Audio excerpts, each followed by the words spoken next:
صرف ایک چھوٹے سی ریاست نے پوری دنیا کو نچا رکھا ہے. پوری دنیا کی معیشت اسرائیل کے کنٹرول میں.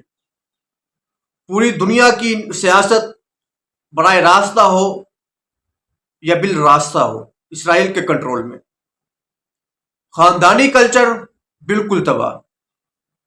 یعنی کہ مکمل طور پر اسرائیل کا تسلط ہے تمام کے تمام اسلامک ممالک پر. ہماری معیشت دیکھیے، سود کا پروفٹ کن کو جاتا ہے؟ ذرا تحقیق کیجئے. سود کے سارے کا سارا جو پروفٹ وہ اسرائیل کو جاتا ہے. اسی لیے تو اتنا بڑا امیر اور دنیا کو اپنے لیے مسخر کر کے بیٹھا ہے. تو وہ کیوں چاہتا ہے کہ پوری دنیا اور خاص کر اسلامک ممالک اسے تسلیم کر لیں، اسے ایک بطور ریاست تسلیم کرے، آزاد ریاست تسلیم کرے، خود مختار تسلیم کرے. حالانکہ پہلے بھی آزاد ہے، پہلے بھی اس پر کوئی اس طرح کی جنگیں نہیں ہو رہی اس کے ساتھ، یا اس کو کوئی خطرہ ہو. کوئی خطرہ نہیں ہے اس کو. سارے کا سارا یورپ اس کی پشت بنائی کر رہا ہے، امریکہ اس کی پشت بنائی کر رہا ہے. تو وہ کیوں چاہتا ہے کہ اسلامک ممالک اسے تسلیم کر لیں؟ ہمارے لیے تو یہ ایک سادہ سی بات ہے، بڑی عام سی بات ہے، لیکن اس کے پیچھے بڑے گہرے مقاصد ہیں، اس کے بڑے گہرے مقاصد ہیں.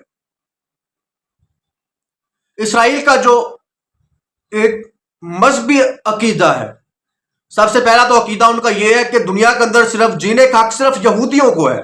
باقی سارے کے سارے یہودیوں کے یا تو غلام بن کے رہیں گے، یا تو ان کے مزدور بن کے رہیں گے، یا ان کی غلامی کے اندر رہیں گے، یا ان کے تسلط کے اندر رہیں گے. باقی لوگوں کو کوئی حق نہیں ہے کہ وہ آزاد رہیں.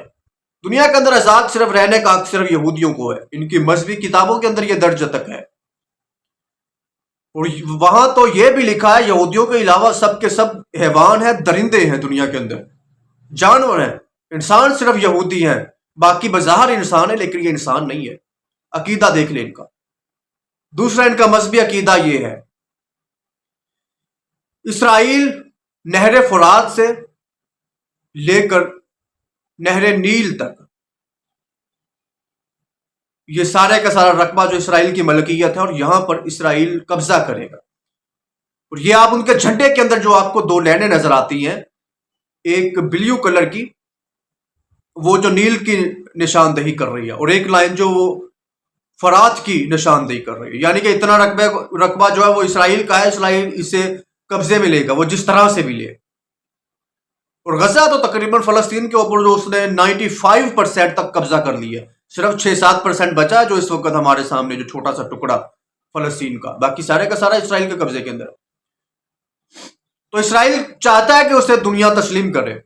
دراصل وہ اپنے اس قبضے کو، اپنے اس ظلم کو قانونی بنانا چاہتا ہے. اس وقت تو چلو اس کے لیے پھر بھی خطرہ ہے کہ کچھ ممالک کو نے اس کو تسلیم نہیں کیا تو وہ خطرہ بن سکتے ہیں. حالانکہ اس کو یہ اس بات کا بھی یقین ہے جس قدر ہم نے ان کی معیشت کو اپنے کنٹرول میں کیا، یہ ہمارے لیے خطرہ نہیں بن سکتے، یہ ہمارے لیے اب کچھ نہیں کر سکتے. ہم نے تو ان کو قرضہ دے دے کے سود ان کے اوپر اتنا ہو گیا کہ اپنے سال کا اگر بجٹ بھی ہمیں دیتے رہے تو ان کا سود نہیں ختم ہوگا. تو ہم تو ان کے کنٹرول کے اندر ہیں. کسی ملک کا، کسی ریاست کا مقروض ہونا اتنا بڑا خطرناک ہے کہ اس کا مذہب بھی خطرے میں پڑ جاتا ہے، اس کی خود مختاری اور آزادی بھی خطرے میں پڑ جاتی ہے. بظاہر تو آزاد ہے لیکن آزاد نہیں ہوتا. تو اسرائیل چاہتا ہے کہ تمام ممالک اسے تسلیم کر لیں تاکہ وہ اپنے اس قبضے کو، اپنے اس ظلم کو قانونی بنا سکے. اور اس کا آپ کو پتہ، اگر تسلیم کر لیتے ریاستی تو اس کا سب سے بڑا نقصان کیا ہوگا؟ وہ اسی دن پورے کے پورے فلسطین کے اوپر قبضہ کرے گا، اور آپ یہ کہہ کر خاموش ہو جائیں گے اس نے قانونی کیا، کیونکہ وہ بھی ایک ریاست ہے، اس کو حق ہے کہ اپنی سرحدوں کو بڑھائے. تو آپ آواز نہیں اٹھا سکیں گے. اس کا قبضہ کرنا ایک طرح سے قانونی ہو جائے گا. تو یہ جو اس کو تسلیم کرنے پر اتنا زور دیا جا رہا ہے، یہ ابراہیم اکارڈ اور یہ دیگر جو منصوبے ہیں یہ جو جاری ہیں اس وقت 50-60 سال سے، ایک بڑا لمبا طویل منصوبہ ہے ان کا، یہ جو امت کے اوپر چھوڑا جا رہا ہے تاکہ کسی نہ کسی طرح سے عرب ریاستیں اور پاکستان جو ہے وہ اسرائیل کو تسلیم کر لے. اور جس دن اس نے تسلیم کر لیا اس دن سمجھ لیں کہ اسرائیل کے راستے کا سب سے بڑا کانٹا ختم. آپ کو فلسطینی نام کی ریاست دنیا کے نقشے کے اوپر نظر نہیں آئے گی.